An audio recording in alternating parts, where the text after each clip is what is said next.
जीत हुई है, बम्पर जीत पर खुशी है। और देखिए यहाँ समझाते जरा देखिएगा कैमरे से, यहाँ शिल्पा हाँ।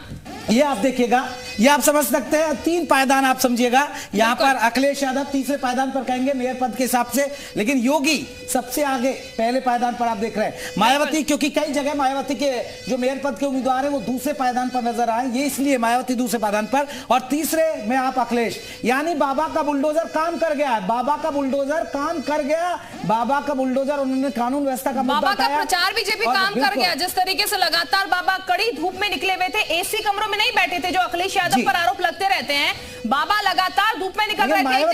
मायावती के लिए सबसे अच्छी बात है कि वो घर से नहीं निकले, उसके बाद और खुश भी हो रहे हैं कि उनका कैडर उनके साथ रहा है।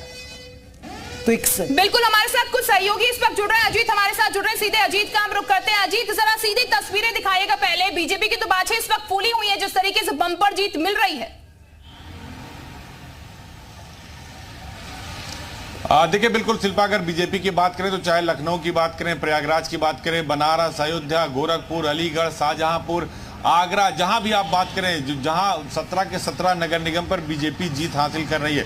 थोड़ी देर पहले जब हम डिप्टी सीएम ब्रजेश पाठक से बात करें तो उन्होंने यही कहा कि हमारा जो परफॉर्मेंस है वो 2024 वाला, और 24 में तो जो 2014 में हमारा रिजल्ट था वही प्रधानमंत्री नरेंद्र मोदी की अगुवाई में दोबारा रिजल्ट होगा। उन्होंने कहा उत्तर प्रदेश में योगी आदित्यनाथ का कानून व्यवस्था, उत्तर प्रदेश में सुशासन, और उत्तर प्रदेश में जो महिला सुरक्षा का मुद्दा था वो तो था ही, लेकिन केंद्र और प्रदेश सरकार की जो विकास की योजनाएं थी वो हर घर में, वो चाहे उज्ज्वला योजना का हो, सौभाग्य योजना का हो, प्रधानमंत्री आवास हो, मुख्यमंत्री आवास हो, किसान सम्मान निधि हो, पेंशन हो, हर घर में 4-5 लाभार्थी थे, उसका बीजेपी को सीधे लाभ मिला। और देखिए बहुजन समाज पार्टी पिछली बार 2 सीटें जीत ली गई थी, अलीगढ़ और मेरठ, 16 में से इस बार 17 की 17 पर बीजेपी ने क्लीन स्वीप कर दिया है। तो ये कहीं न कहीं बताता है, जो जेपी कह रहे थे कि बाबा का बुलडोजर, जब हम लोग चुनाव में थे, अपने अपने अलग अलग इलाकों में शो कर रहे थे, तो लोगों से जैसे ही बाबा का बुलडोजर का नाम आता था शिल्पा, वैसे ही लोग खुश हो जाते थे, उनके चेहरे पर मुस्कान आ जाती थी। अजीत मान लिया जाए जो सीएम योगी ने पसीना बहाया, जो पसीना बहाया उसका नतीजा है, क्योंकि सबसे ताबड़तोड़ रैलियां उन्होंने ही की थी, और नतीजा अब सामने 17 की 17 अभी लीड कर रही है बीजेपी। देखिए बिल्कुल जेपी, सही बात आप कह रहे हैं। पूरे यूपी में उन्होंने भ्रमण किया, अयोध्या में 3 बार गए, 2 बार उन्होंने रैली की, 1 बार सम्मेलन किया, जाके संतों के साथ मीटिंग की, मथुरा में उन्होंने संतों के साथ मीटिंग की, बनारस, गोरखपुर रात में जाकर उन्होंने प्रचार किया, ताबड़तोड़ रैलियां की। वहीं अखिलेश यादव 5 जिले तक सीमित रह गए, मायावती घर से नहीं निकली, प्रियंका राहुल का कहीं पता नहीं चला, जो छोटी पार्टियां थी, ओम प्रकाश राजभर अपने इलाके में लड़ रहे थे। तो बीजेपी ने जो 35.5 लाख पन्ना प्रमुख बनाए थे, 1 लाख से अधिक बूथों का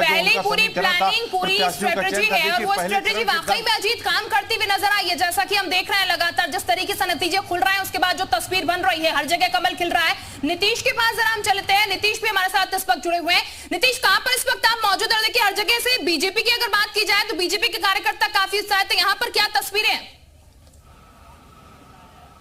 देखिए यहां से भी जो अभी तक की सूचना है, जो अभी तक का अपडेट है, कुछ ही पलों में ये सूचना आने वाले है, यानी भारतीय जनता पार्टी की प्रत्याशी निर्णायक जीत की ओर बढ़ चुकी है। 1 लाख का अंतर बताया जा रहा है समाजवादी पार्टी और भारतीय जनता पार्टी के प्रत्याशी के बीच, यानी प्रमिला पांडे की जीत लगभग निश्चित। और अब यहां पर जो परिसर है, तस्वीरें दिखाते हैं। अब देखिए यहां पर जो परिसर है, यहां पर अगर बात करें तो समाजवादी पार्टी के जो प्रत्याशी के समर्थक थे वो सुबह से डटे हुए थे, लेकिन अब यहां पर सन्नाटा है। जो दिख भी रहे हैं वो भारतीय जनता पार्टी के सपोर्टर और समर्थक दिख रहे हैं। तो लगभग जीत की ओर प्रमिला पांडे, सिर्फ और सिर्फ अगर बात करें तो कुछ वोटों की गिनती और उसके बाद ऐलान। जिस तरह से सुबह से लगातार ये अपडेट हो रहे थे कि कभी ऊपर कभी नीचे, लेकिन अभी का जो अंतर है वो बड़ा अंतर बताया जा रहा है, और ऐसी संभावना जताई जा रही है कि बड़ा अंतर है नीतीश, और ये बड़ा अंतर पाटना कहीं ना कहीं मुश्किल बड़ा होगा, और बीजेपी की जीत तय है। लौटेंगे आपके पास, फौरन लौटते हैं, हमारे साथ और भी सहयोगी है, जयपाल का रुख कर लेते हैं। जयपाल, वाराणसी में डिक्लेयर हो गया बीजेपी के उम्मीदवार की जीत तय। देखिए जेपी, अगर आपको वाराणसी की बात कहें तो यहां पर बीजेपी के जो मेयर प्रत्याशी हैं अशोक तिवारी, वो काफी ज्यादा सपा कैंडिडेट से लीड लेकर चल रहे हैं, यानी 35,000 से ज्यादा वोटों से वो अभी आगे चल रहे हैं, और 6ठे राउंड की गिनती हो चुकी है। लेकिन आपको एक तस्वीर दिखाते हैं। देखिए यहां पर जो तमाम पार्षद के प्रत्याशी हैं वो जीत तो जरूर गए हैं, लेकिन अभी भी वो इंतजार कर रहे हैं, और इंतजार इसी बात का कि उनको जीत का सर्टिफिकेट अभी तक मिला नहीं है। और जहां पर सर्टिफिकेट की बाकायदा जगह बनाई गई है वहां पर कोई अधिकारी मौजूद नहीं है। तो इन्हीं से बात कर लेते हैं। आप कितने देर से जीत कर आए हैं? हम तो 4 घंटे से बैठे हुए हैं। कौन से वार्ड से जीते हैं? वार्ड नंबर 58 खजरी। खजूरी से जीते हैं। पार्टी कौन सी है? भाजपा। भाजपा से जीते हैं। तो इंतजार किस बात का है? सर्टिफिकेट नहीं मिला इसलिए हम लोग वेट कर रहे हैं। कितना देर हो गया? 4 घंटे हो गया। 4 घंटे। आप लोग भी जीते हैं? जी जी, आप कौन से वार्ड से हैं? 70 नंबर वार्ड रानीपुर से। तो आपका भी इंतजार किस बात को जी, लेकर? यही 4 घंटे से हम लोग बैठे हुए हैं। पहले तो घुमा रहे हैं इधर से उधर, उधर से इधर। सर्टिफिकेट नहीं दे रहे हैं। सर्टिफिकेट जीत का तो नहीं मेहनत, है। जीत का सर्टिफिकेट तो जनता ने दे ही दिया है आपको। आप भी तो जीते हैं साथ में। अच्छा, सर्टिफिकेट मांगने आए हैं। जी। आप कौन से वार्ड से हैं? वार्ड नंबर 28, 28 से। पार्टी कौन सी है? भारतीय जनता पार्टी। भारतीय जनता पार्टी। एक महिला भी है, देखिए क्या नाम है आपका? लीला देवी। आप कौन से वार्ड से हैं? 8 बिल्कुल जयपाल, जीते हुए उम्मीदवार हैं, अपने सर्टिफिकेट का इंतजार कर रहे हैं। सर्टिफिकेट का इंतजार कर बिल्कुल, रहे हैं। विनय भी इस वक्त हमारे साथ गोरखपुर से जुड़े हैं, जरा हम उनका भी रुख कर लेते हैं और क्या तस्वीर है वहां की वो भी जानने की कोशिश करते हैं। विनय, गोरखपुर की क्या तस्वीर है? यहाँ पर तो जीत लगभग तय हो चुकी है। जब 40,000 वोटों से जब डॉक्टर मंगलेश श्रीवास्तव जब आगे बढ़े हैं तभी से यहाँ गाना बजाना शुरू होगा। डॉक्टर मंगलेश श्रीवास्तव यही मौजूद है और यहाँ जो जश्न का माहौल है, देखिए लोग जैसे डांस कर रहे हैं, यहाँ गाना बजाना वाला डांस कर रहे हैं लोग। तो यहाँ जो है 70,000 करीब वोटों से जो है आगे चल रहे हैं जो है डॉक्टर मंगलेश श्रीवास्तव। सपा की जो प्रत्याशी है जो काजल निषाद है, जो गलियों में जाती थी लोगों, क्योंकि इस बार सपा ने जो है निषाद पार्टी से उतारा था प्रत्याशी। तो हालांकि लड़ाई बहुत मानी जा रही थी, बहुत दिलचस्प लड़ाई होगी, लेकिन एक तरफा जीत देखने को मिल रही है। जो बीजेपी के प्रत्याशी है वो 70,000 करीब वोटों से आगे चल रहे हैं। जी बिल्कुल, तो देखिए ये जीत का जश्न किस तरीके से मनाया जा रहा है। जयप्रकाश, ढोल लगाड़े यहाँ पर बज रहे हैं और तमाम और सहयोगी भी हमारे साथ लगातार बने, उनका भी जरा हम रुख कर लेते हैं। प्रयागराज से गुफरान भी हमारे साथ इस वक्त बने हैं। प्रयागराज से क्या डिक्लेरेशन हो चुका है गुफरान अभी, क्योंकि हम देख रहे हैं जश्न जगह जगह मन रहा है, यहाँ पर क्या है?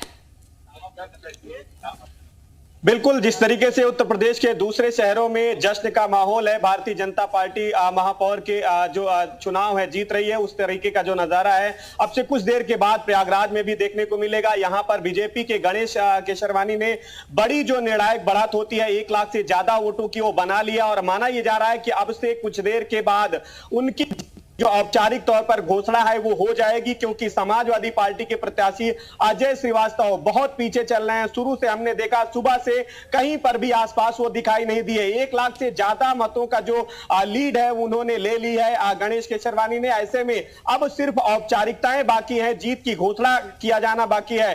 तो ये माना जा रहा है कि अब से कुछ देर के बाद जो घोषणा है वो औपचारिक तौर पर हो जाएगी। एक तरीके से कह सकते हैं कि समाजवादी पार्टी के लिए एक बड़ी हार है प्रयागराज में, उस जगह पर जहां पर पिछले दिनों हमने देखा था कि माफिया राज का खात्मा हुआ था, अतीक और अशरफ की हत्या हुई थी।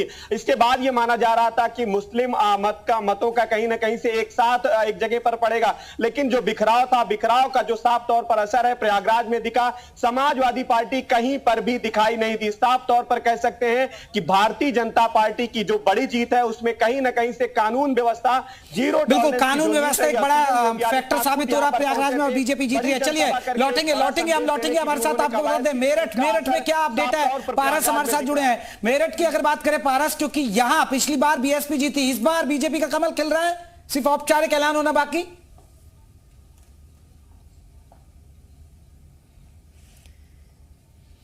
चलिए, लग रहा है कि अभी तक आवाज नहीं पहुंच पा रही है। अजीत हमारे साथ जुड़े हुए हैं, अजीत का रुख कर लेते हैं। अजीत, जिस तरह अब 2023-22 में बीजेपी जीती, 2023 भी अब कह सकते हैं निकाय चुनाव में बीजेपी की बंपर जीत है, अब मिशन 2024 की असली लड़ाई।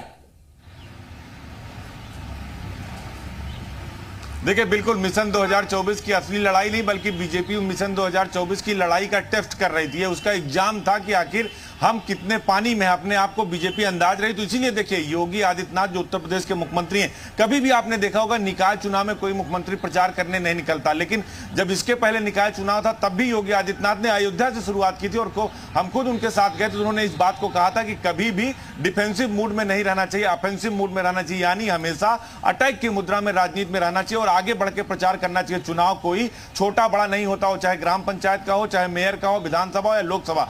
वही बात बीजेपी करने में कामयाब रही। उनके 52 मंत्री, जेपी 52 मंत्री और 400 के आसपास जो जितने एमएलसी, ब्लॉक प्रमुख, जिला पंचायत अध्यक्ष, सभी लोगों को अलग अलग ड्यूटी लगाई गई थी, जो ग्राउंड माइक्रो लेवल पे जाकर घर घर मुलाकात कर रहे थे, बात कर रहे थे।